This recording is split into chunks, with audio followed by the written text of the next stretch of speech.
BJP को बहुमत मिला नहीं, ऐसे हालातों में एनडीए की सरकार अब गई कि तब गई, कुछ कहा नहीं जा सकता। और प्रधानमंत्री नरेंद्र मोदी ये अच्छे से समझते हैं, इसलिए आरएसएस की धमकी मिलते ही और शपथ ग्रहण के ठीक बाद बीजेपी आला कमान ने अपना पूरा का पूरा प्लान ही बदल दिया है। जी हां, चौंकाने वाली खबर निकलकर सामने आई है और इस खबर में सूत्रों के हवाले से दावा यह किया जा रहा है कि अगर आरएसएस नहीं माना तो प्रधानमंत्री नरेंद्र मोदी अपने पद से इस्तीफा देंगे और नितिन गडकरी को प्रधानमंत्री बनाया जा सकता है। और ये खबर तब से सोशल मीडिया पर लगातार वायरल हो रही है जब से खबर ये निकलकर सामने आई है कि नरेंद्र मोदी को भारतीय जनता पार्टी के मार्गदर्शक मंडल में शामिल कर दिया गया है। तो मार्गदर्शक मंडल में कौन शामिल होता है? जो कि रिटायरमेंट लेने वाला होता है या फिर कि रिटायरमेंट ले चुका होता है। लेकिन अब आप देख सकते हैं कि नरेंद्र मोदी को मार्गदर्शक मंडल में शामिल कर दिया गया है और वो भी तब शामिल कर दिया गया है जब भारतीय जनता पार्टी को बहुमत नहीं मिला है। तो क्या बड़ा खेला हो गया है और इस खेल में क्या भारतीय जनता पार्टी बुरी तरीके से फंस गई है? इसके लिए सबसे पहले आप बिग ब्रेकिंग देखिए, फिर इसके बाद नीतीश कुमार ने कैसे बड़ा खेल कर दिया है उस पर आते हैं। सबसे पहले मैं आपको भारतीय जनता पार्टी का आधिकारिक वेबसाइट दिखाती हूं।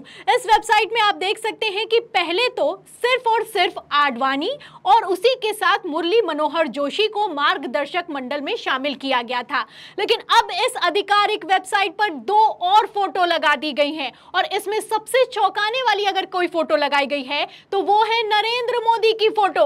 आप देख सकते हैं कि नरेंद्र मोदी को भी लगाया गया है और उसी के साथ राजनाथ सिंह को भी लगाया गया है। तो ये भारतीय जनता पार्टी का नया मार्गदर्शक मंडल हो गया है जिसमें 4 लोग शामिल हैं। अगर सिर्फ प्रधानमंत्री नरेंद्र मोदी को लगाया जाता तो कितने सवाल खड़े होते आप जानते हैं। अब आप समझ सकते हैं कि सवालों से बचने के लिए राजनाथ सिंह को भी चस्पा कर दिया गया है, लेकिन फिर भी सवाल खड़े हो रहे हैं और तो और ये फोटो सोशल मीडिया पर वायरल हो रही है और सवाल किया जा रहा है कि क्या नरेंद्र मोदी रिटायरमेंट लेने वाले हैं?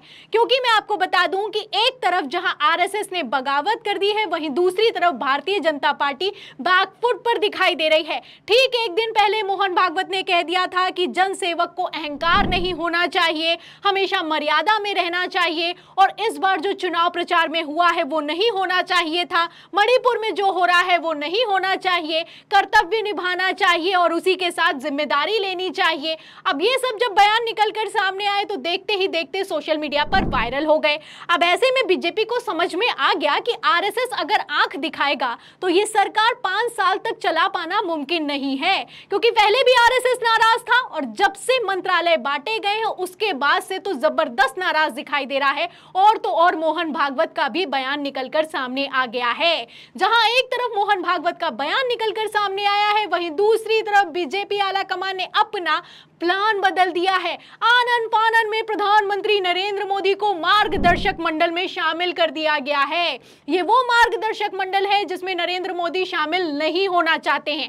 आप अच्छे से जानते हैं कि भारतीय जनता पार्टी ने ही रूल बनाया कि जब कोई 75 साल का हो जाएगा तो उसे टिकट नहीं दिया जाएगा, ना कोई पद दिया जाएगा, लेकिन फिर भी प्रधानमंत्री नरेंद्र मोदी को तीसरी बार प्रधानमंत्री बनाया गया। केजरीवाल ने बयान भी दिया, लेकिन उसके बावजूद बीजेपी ने इसका जबरदस्त विरोध किया।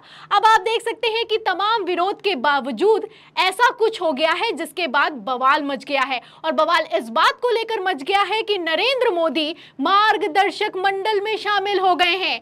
ऐसे हालातों में सवाल ये खड़ा होता है कि क्या पहले ही झोला उठाने की तैयारी कर ली गई है?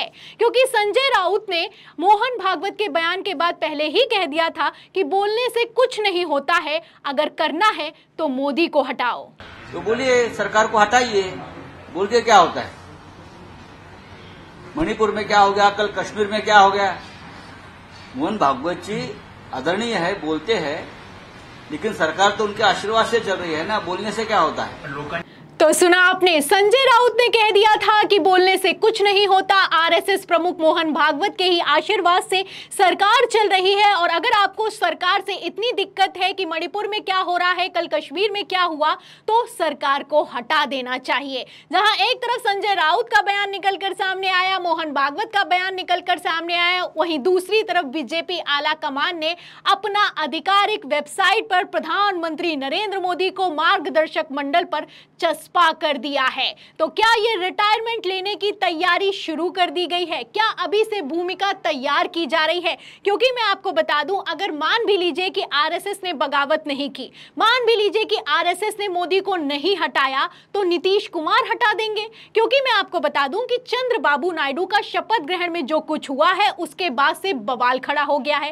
चंद्रबाबू नायडू के शपथ ग्रहण को लेकर पहले तो खबर निकलकर सामने आई कि इसमें नीतीश कुमार शामिल होने वाले हैं, लेकिन ठीक एक दिन पहले नीतीश कुमार ने इस शपथ ग्रहण में शामिल होने से साफ इनकार कर दिया।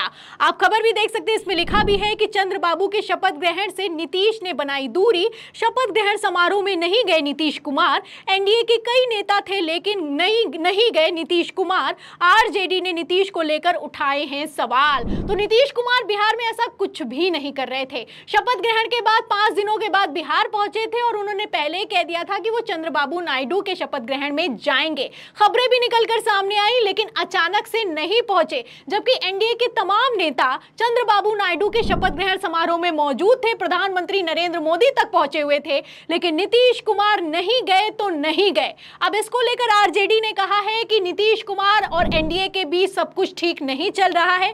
जिस तरीके से उनको मंत्रालय नहीं दिया गया और तो और रेलवे मंत्रालय के लिए भी साफ इनकार कर दिया गया, जल्द ही नीतीश कुमार कोई बड़ा फैसला लेने वाले हैं। एक तरफ चंद्रबाबू नायडू के शपथ ग्रहण समारोह में नीतीश कुमार नहीं गए, इस खबर ने हलचल मचा रखी है। वहीं दूसरी तरफ मैं आपको बता दूं, एक वीडियो है जिसमें सोशल मीडिया पर दावा किया जा रहा है कि नीतीश कुमार चंद्रबाबू नायडू के शपथ ग्रहण में नहीं गए, बल्कि इंडिया गठबंधन के ऑफिस में पहुंचे हैं। आप तस्वीरों में देख सकते हैं कि किस तरीके से नीतीश कुमार इंडिया गठबंधन के ऑफिस में मौजूद हैं। तेजस्वी यादव भी उनके साथ चल रहे हैं, खड़गे भी दिखाई देते हैं और इन तस्वीरों में साफ दिखाई दे रहा है कि नीतीश कुमार इंडिया गठबंधन के ऑफिस में मौजूद हैं। ये वीडियो सोशल मीडिया पर वायरल किया जा रहा है और कहा जा रहा है कि अभी खेला बाकी है और नीतीश कुमार पलटी मारेंगे। वैसे नीतीश कुमार तो पलटी मार सकते हैं, लेकिन मैं आपको बता दूं, ये जो वीडियो वायरल किया जा रहा है जिसको लेकर खलबली मची हुई है, ये वीडियो आज का नहीं बल्कि पुराना है, जिसे सोशल मीडिया पर शेयर करके कई तरह के दावे किए जा रहे हैं। फिलहाल ये वीडियो भले ही पुराना हो, लेकिन नीतीश कुमार नाराज हैं, ये किसी से छुपा हुआ नहीं है। इसीलिए लगातार सवाल किया जा रहा है कि नीतीश कुमार एनडीए में रहेंगे या इंडिया में जाएंगे। आपकी राय क्या है? तो आपको क्या लगता है, क्या नीतीश कुमार बगावत करने वाले हैं? और अगर मान भी लीजिए कि नीतीश नायडू ने बगावत नहीं की, तो क्या भारतीय जनता पार्टी ने अपनी पहले ही भूमिका तैयार कर ली है? क्योंकि नीतीश कुमार और नायडू ने अगर बगावत नहीं की तो अपने ही बगावत कर सकते हैं। आरएसएस भी नाराज है और खबर भी निकलकर सामने आई थी, हमने भी आपको खबर दिखाई कि किस तरीके से नागपुर में नारे लगाए जा रहे हैं कि नितिन गडकरी ही हमारे पंत प्रधान नेता हैं। और तो और प्रधानमंत्री पद के लिए नितिन गडकरी के लिए मंथन भी किया गया। बाद में कहा गया कि प्रधानमंत्री नहीं तो कम से कम गृह मंत्री बना दिया जाए, लेकिन ज्यादातर मंत्रालय को रिपीट कर दिया गया है। अब इसी को लेकर आरएसएस नाराज है कि आखिर क्यों वो मंत्रालय उन्हीं को फिर से दे दिए गए हैं जिन मंत्रालयों में ठीक से काम नहीं हुआ, जिन मंत्रालयों में ठीक से काम ना होने के चलते भारतीय जनता पार्टी को बहुमत नहीं मिला। एक तरफ बहुमत नहीं मिला है, वहीं दूसरी तरफ मंत्रालय भी अपनी मर्जी से बांट दिए गए हैं। ऐसे में आरएसएस नाराज है और प्रधानमंत्री नरेंद्र मोदी भारी टेंशन में दिखाई दे रहे हैं और इसी टेंशन के चलते आनन फानन में मार्गदर्शक मंडल में चले गए।